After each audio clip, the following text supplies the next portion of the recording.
순간.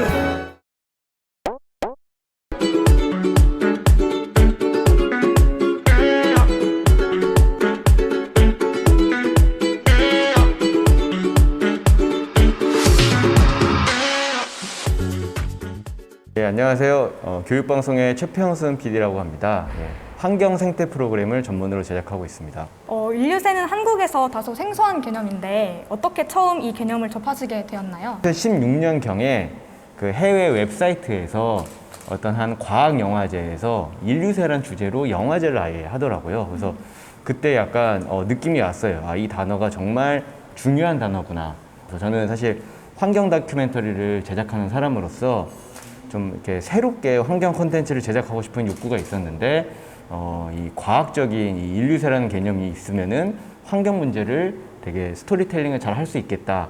그래서 이 새로운 개념을 통해 뭔가 환경 문제에 대한 화두를 던질 수 있겠다. 어떤 그런 느낌이 왔습니다. 네. 그렇다면 다큐멘터리 인류새 기획 의도가 무엇인지 말씀해 주시겠어요? 사실 기획 의도가 두 가지인데요. 예.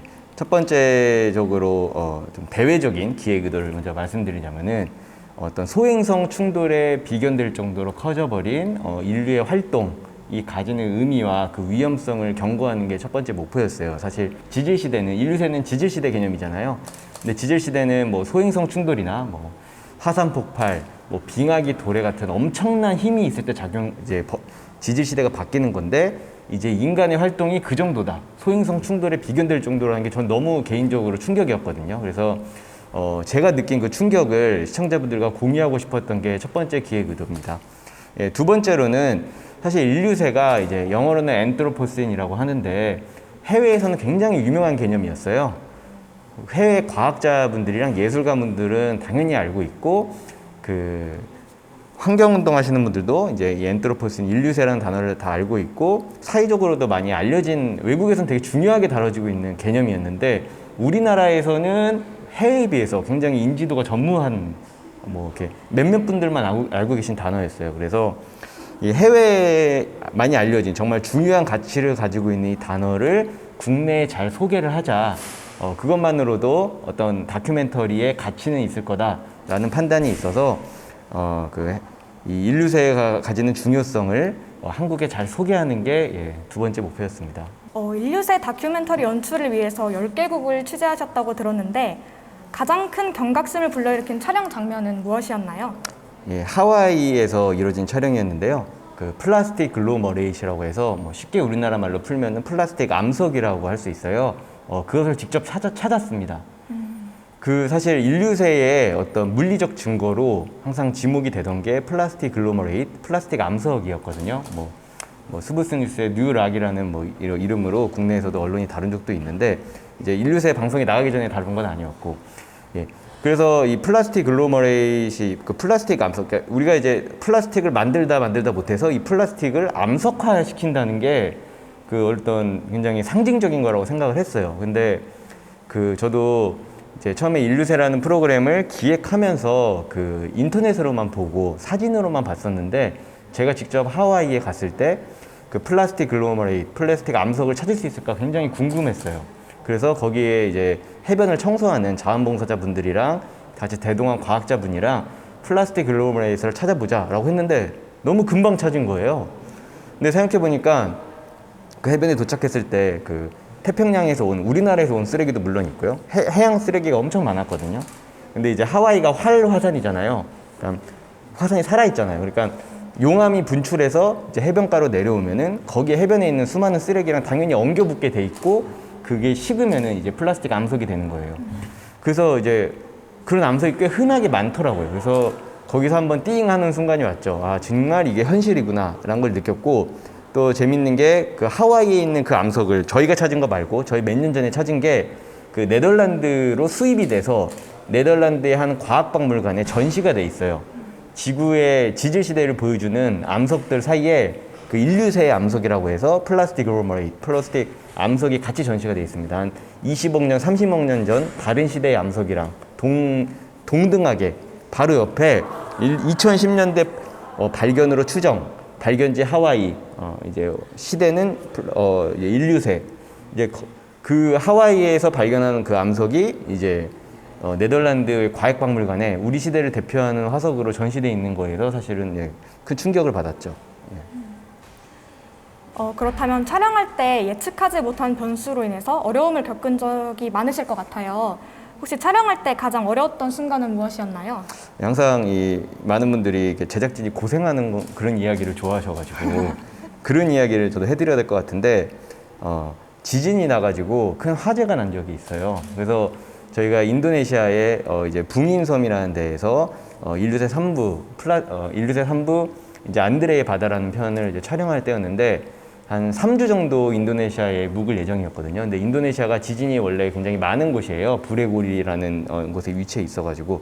그런데 특히 저희가 갔을 때 그때 지진이 많이 나던 시기여서 혹시 뭐 우리가 있을 때 설마 지진이 나겠어 그랬는데 어느 날 자고 있는데 이렇게 막 집안이 흔들려서 제가 자다가 깼어요. 근데 다 불 끄고 잤었거든요. 그래서 일단은 너 침대가 너무 많이 요동을 쳐서 그런 식으로 크게 지진을 겪어본 적이 없으니까 저도 바로 뭐 이제 불을 켜고 뭐 문을 나가려고 했는데 지진이 나면은 불도 나가고 문도 잘 안 열립니다. 지축이 뒤틀려서.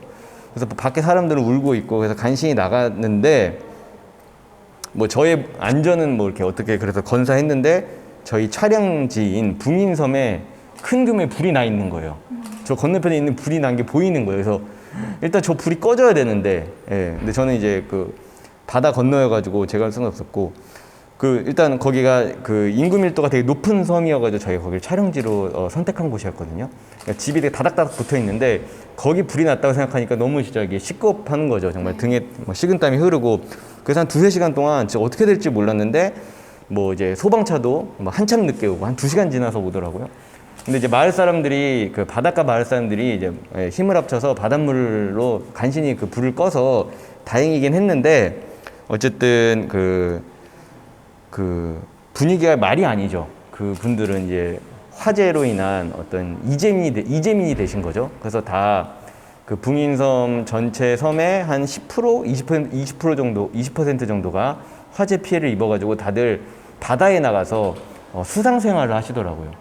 그래서 약간 촬영할 분위기가 아닌 거예요. 네. 집을 잃으신 분들도 많으니까. 그래서 저희도 그냥 뭐 도울 수 있는 건 돕고 기다리다가 결국에는 한 2주 정도 더 머물면서 그분들이 일상으로 돌아오기까지를 기다렸고 돌아와서도 그렇게 좀 경건한 분위기 속에서 촬영을 해야 됐던 그런 일이 있었습니다. 그래서 어떤 자연재해가 역시 가장 무섭다. 그리고 자연 앞에서 뭐 인간은 정말 나약하구나. 뭐 그런 걸 느낄 수 있었던 시간이었습니다. 정말 많이 놀라셨을 것 같아요. 예, 정말 많이 놀랐습니다.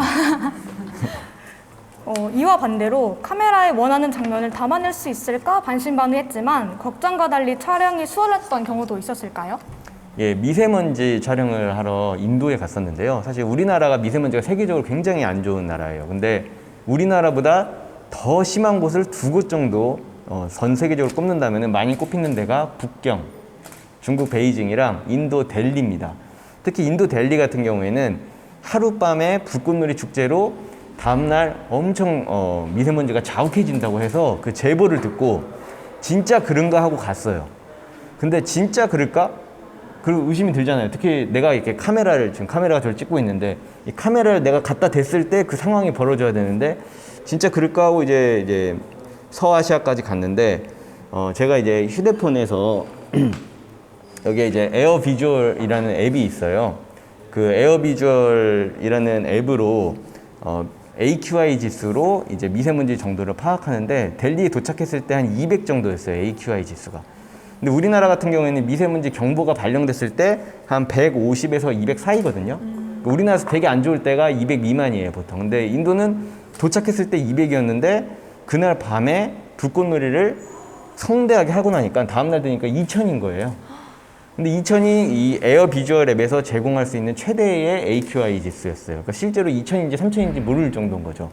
그래서 저도 진짜 이렇게 인간의 활동이 대기를 이렇게 한 번에 안 좋게 할 수 있다는 거에 굉장히 놀랐고, 물론 금방 해소가 되긴 하지만, 예, 그게 놀랐고, 그래서 좀 또 안타깝기도 했죠. 사실 저는 환경적으로 안 좋은 걸 많이 찍는 사람이거든요. 그래서 촬영이 잘 되면은 좀 약간 안타까운 게 있어요. 이 정도로 정말 환경이 안 좋구나. 그리고 우리가 하는 활동이 정말 이렇게까지 안 좋게 영향을 미친다는 게 너무 쉽게 찍혀버리면은 정말 현실이 되게 안 좋은 거잖아요. 그래서 그런 것에서 오는 어떤 좀 정서적인 어떤 그런 고충이 있습니다. 네. 아까 붕인섬에 대해서 말씀을 해주셨는데 네. 다큐멘터리 3부 안드레 바다의 촬영지인 인도네시아 붕인섬을 어떻게 알게 되셨나요? 그리고 붕인섬을 촬영지로 선정한 이유는 무엇일까요? 우연히 알게 됐습니다. 우연히. 예.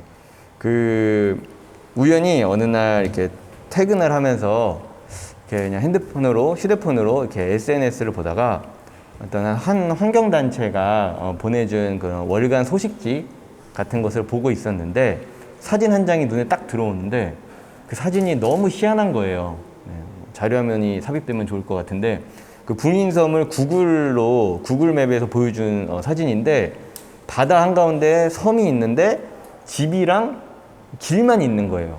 보통의 어떤 마을이면은 뭐 공원도 있고 나무도 있고 많은 공간들이 다양하게 있어야 되는데 집만 다닥하게 엄청 밀도가 높게 고밀도로 이렇게 몰려 있고 집밖에 없고 나머지는 바다로 둘러싸여 있는 거예요. 그래서 그 장면이 너무 상징적이라 생각했어요. 그렇게 과잉 많은 인구들이 이렇게 다닥다닥 모여 사는 것을 잘 보여주는 장면이라고 생각을 해서 다큐멘터리 인류세 제작 전후로 개인적인 측면 혹은 사회적인 측면에서 달라진 점이 있다면 무엇인가요?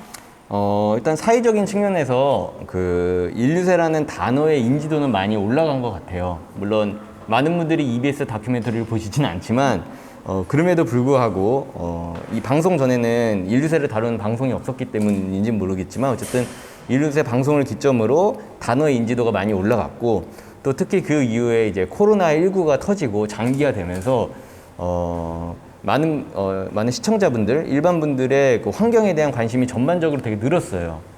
그게 이제 체감이 되거든요. 그러니까 오히려 또 인류세라는 단어를 찾는 분들도 많고 인류세라는 단어에 대한 관심도 그만큼 비례해서 올라가는 것 같아요. 그게 좀 사회적인 큰 변화인 것 같고요. 저 개인적인 측면으로는 저도 뭐 인류세를 만든 책임감도 있고 인류세 다큐를 만든 책임감도 있고 인류세 현장을 돌아다니면서 정말 이 정도까지는 몰랐는데 이 정도인 것들을 보면서 저도 좀 더 생활에서 좀 더 그래도 환경에 좀 친환경적으로 살려고 좀 더 엄격해지려고 노력하는 면이 있습니다. 예. 다큐멘터리 인류세를 한마디로 표현해 주실 수 있나요? 어떤 게임의 룰이 바뀌었다, 게임의 법칙이 바뀌었다, 뭐 이 정도로 이야기를 할 수 있을 것 같아요. 그러니까 사실은 우리는 이제 지구라는 행성에서 살고 있는 수많은 생물종 중에 하나예요. 뭐 개미랑 우리랑 뭐 고릴라랑 우리랑 사실 다를 게 없는 거고 나무랑 우리랑 나무에서도 어떤 한 종, 뭐 소나무라는 종이랑 우리랑 사실 크게 다를 바가 없다고 원래 지구 입장에선 그런 거죠. 근데 이제는 그 한 종에 불과한 인류가 지구의 어떤 대기 시스템을 다 바꾸고 근데 이렇게 기후 위기를 일으키고 그 다음에 어떤 뭐 인수공통 전염병 바이러스 같은 것이 더 창궐할 수 있는 환경을 만들어 놓고 인간이 만든 물질들의 전체 질량이 바이오매스 생물량을 뭐 초과할 수 있는 정도까지 그렇게 정말 상상의 어떤 규모를 벗어나는 정도까지 가버린 거죠. 그래서 소행성 충돌이나 빙하기의 도래 같은 거대한 힘이 되어버린 거니까 이제 연태까지는 게임의 한 구성원이었는데 이제 게임의 룰을, 법칙을 바꿔버린 존재가 돼버린 거죠. 예. 그래서 인류세는 게임의 법칙이 바뀌었다는 걸로 얘기할 수 있을 거고 이제 앞으로 남은 과제는 그 바꾼 법칙을 어떻게 쓸 것이냐, 더 우리의 생존을 위해 쓸 것이냐, 아니면 그냥 이렇게 계속 갈 것이냐, 뭐 그런 거라고 얘기할 수 있겠습니다. 네. 네, 마지막 질문입니다. 다음 다큐멘터리로 6번째 대멸종을 기획하신다고 들었는데요. 목표대로 올해 방영될 예정인가요? 간단하게 소개해 주시면 감사하겠습니다. 네, 올해 12월 방송 예정이고요. 목표대로는 아닙니다. 원래는 작년 12월에 나갔어야 되는데 코로나19로 인해서 방송 시기가 1년 밀려서 올해 12월에 나가게 됐고요. 방송이 좀 1년 밀리면은 코로나가 해결돼서 더 많은 해외 취재와 여러 가지를 할 수 있을 거라 생각했는데 상황이 크게 바뀌지 않아가지고 지금 열심히 고군분투 중입니다. 근데 그 6번째 대멸종은 사실 인류세의 가장 강력한 증거 중에 하나예요. 사람들이 이제 지지시대가 바뀌었다 그러면은 도대체 뭐 지지시대 바뀌었다는 게 진짜야? 라고 할 때 많은 첫 번째로 나오는 증거가 6번째 대멸종입니다. 앞선 5번의 대멸종은 화산 폭발, 소행성 충돌 같은 것 때문에 이제 이루어졌던 건데 지금 동물들과 식물들의 멸종 속도가 100배 이상 빨라졌다고, 자연적인 속도보다 100배 이상 빨라진 상태라고 과학자들이 이야기를 하는데 그 원인이 바로 우리 인간의 활동 때문이에요. 서식지 파괴와 화석연료 사용 등등. 그러니까 이제 이 6번째 대멸종은 사실 인류사의 연장선상에 있는 작품인 거죠. 그러면서 인류사의 가장 강력한 증거이자 가장 강력한 인간의 활동으로 인해 벌어지는 피해를 이렇게 르포식으로 좀 어떤 현장에서 보여주는 그런 작품이라고 할 수 있습니다. 그래서 뭐 외국에서는 이제 오랑우탄이나 뭐 호주 들불로 인한 뭐 코알라나 캥거루의 피해상 같은 것을 취재를 했고요. 우리나라에서는 이제 상갱이라는 해양 포유류가 있어요.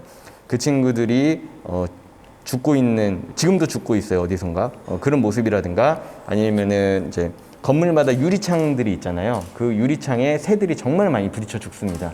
근데 그건 전 세계적인 현상이에요. 그래서 그것도 해외 취재와 국내 취재를 병행했고 그 외에도 많은 아이템들을 해서 이제 5부작 다큐멘터리, 50분짜리 5부작 다큐멘터리가 이제 올해 12월에 방송될 예정입니다.